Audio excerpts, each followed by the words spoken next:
ប៉ុន្តែពេលដែលយើងសិក្សាឲ្យស៊ីជម្រៅទៅលើវាទៅឃើញថាអក្សរ P វាអាចមានសំឡេង2ទៅតាមការអានជាក់ស្ដែងបាទសួស្តីបងប្អូនអរគ្នាស្វាគមន៍មកកាន់វីដេអូមេរៀនជាបន្តនៅក្នុងថ្នាក់មូលដ្ឋានគ្រឹះក្នុងការអានពាក្យភាសាអង់គ្លេសរបស់យើងអញ្ចឹងនៅក្នុងវីដេអូនេះយើងនឹងរៀនចូលទៅដល់ lesson 5គឺនិយាយពី letter P អញ្ចឹងបងប្អូនដែលមានសៀវភៅពុំសូមបងប្អូនបើកទៅទំព័រទី107បងប្អូនឃើញខ្លឹមសារមេរៀនហ្នឹងហើយបាទរៀនមេរៀននេះគឺរៀនពី letter P បងប្អូនណាបាទ letter P យើងរៀនមកមានសំឡេងគឺសំឡេងផឹកបាទយើងរៀន P ផឹកហ្នឹងណាបាទប៉ុន្តែពេលដែលយើងសិក្សាឲ្យស៊ីជម្រៅទៅលើវាទៅឃើញថាអក្សរ P វាអាចមានសំឡេង2ទៅតាមការអានជាក់ស្ដែងបាទសំឡេងទី1ដែលបងប្អូនរៀនមកជាទូទៅនេះគឺសំឡេងផឹកនេះឯងបាទនេះបាទសំឡេងផឹកហ្នឹង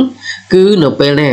នៅពេលដែលវានៅដើមព្យាង្គទី1បងប្អូនណាអញ្ចឹងក្នុងមួយពាក្យវាអាចមាន2ព្យាង្គ3ព្យាង្គ4ព្យាង្គទៅប៉ុន្តែនៅពេលដែលយើងឃើញអក្សរ P នៅដើមព្យាង្គទី1គឺអក្សរ P នោះគឺសំឡេងផឹកធម្មតាណាឥឡូវបងប្អូនមើលឧទាហរណ៍នេះបាទដូចពាក្យនេះវាមានតែមួយព្យាង្គអញ្ចឹងស្រួលទេវានៅដើមព្យាង្គតែម្ដងអញ្ចឹងពេលដែលវានៅដើមព្យាង្គវាកើតទៅជាសំឡេងផឹកយើងធម្មតាអញ្ចឹងយើងអានមកផឹកអ៊ីងឹ ping nk នេះគឺសំឡេងវាងឹណាបងប្អូនស្មើនឹងអក្សរងសំឡេងងឹបាទអញ្ចឹងយើងអានថា ping ប្រែថាពណ៌ផ្កាឈូកហើយនេះយើងអានថា pencil ផឹកអណឹ pen បាទ cil នេះបងប្អូនចំណាំគេអានថា sol ណាប្រហែលថា sil ទេណា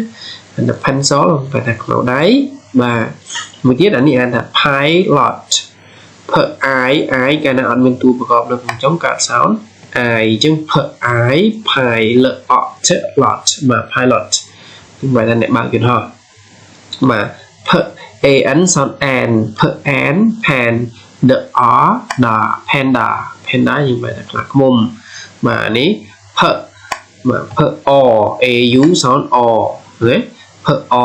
s pause យើងបែរថា scope បាទ scope សិនអញ្ចឹងណាយើងចាក់ចម្រៀងយើង scope សិនយើង pause អូខេអញ្ចឹងសំឡេងទី1របស់អក្សរ P គឺសំឡេងផឹកបាទសំឡេងផឹកនៅពេលណាគឺនៅពេលដែលវានៅខាងដើមព្យាង្គទី1នៃពាក្យបាទនៅព្យាង្គទី1ដើមព្យាង្គទី1ឥឡូវយើងមើលលក្ខខណ្ឌទី2បាទសំឡេងទី2របស់អក្សរ P គឺបាទនេះគឺសំឡេងអីបងប្អូនសំឡេងពឹកវិញម្ដងលេងទៅជាសំឡេងផឹកហើយគឺជាសំឡេងពឹកបាទសំឡេងពឹកនៅពេលណានៅពេលដែលវានៅដើមព្យាង្គចុងក្រោយនៃពាក្យបាទ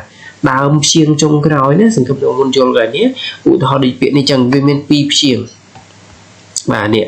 មាន2ព្យាង្គអញ្ចឹងព្យាង្គទី1គឺពាក្យ per នេះ you are sound per អញ្ចឹងអាព្យាង្គទី1នេះអក្សរ P នៅដើមព្យាង្គទី1នេះគឺសំឡេងវាផឹកធម្មតាប៉ុន្តែនៅពេលដែលវានៅព្យាង្គចុងក្រោយអញ្ចឹង2ព្យាង្គគឺព្យាង្គចុងក្រោយព្យាង្គទី2នេះឯងណាបាទគឺជាកើតជាសំឡេងពឹកវិញហើយបាទវាលេងទៅជាផឹកហើយណាអញ្ចឹង le កើត sound អីបងប្អូនចាំហ៎មេរៀនយើងណា le គឺ sound វា all ផឹក all paul យើងអានថាផឹកអញ្ចឹងទេយើងទៅជា sound អីនេះបងប្អូននេះ sound ពឹកព្រោះនៅព្យាង្គចុងក្រោយណាអញ្ចឹងអានទៅជា paul ណាអញ្ចឹងយើងអានថា purple ប្រែថាពណ៌ស្វាយណាបងប្អូនបាទអញ្ចឹងបងប្អូនអាចចំណាំកន្លែងហ្នឹងទៅបាទពេលដែលអក្សរ P នៅខាងដើមព្យាង្គចុងក្រោយនៃពាក្យគឺវាកើតទៅជាសំឡេងពឹកបាទលេងទៅជាសំឡេងផឹកនេះគឺសំឡេងពឹកដល់នេះអានថា purple បងប្អូននេះអាន purple យើងអានថា purple ទេបាទហើយចុះបងប្អូនសួរថាចុះបើយើងអានថា purple មិនដែរបានថា purple ក៏គេស្ដាប់បានដែរបងប្អូនណាក៏គេយល់ដែរក៏ប៉ុន្តែគាត់ថាជនជាតិអាមេរិកគេអានថា purple បាទគេអានបែបហ្នឹងអញ្ចឹងយើងព្យាយាមអានឲ្យត្រូវតាមដូចគេទៅណាបាទអូខេដូចពាក្យនេះអានថា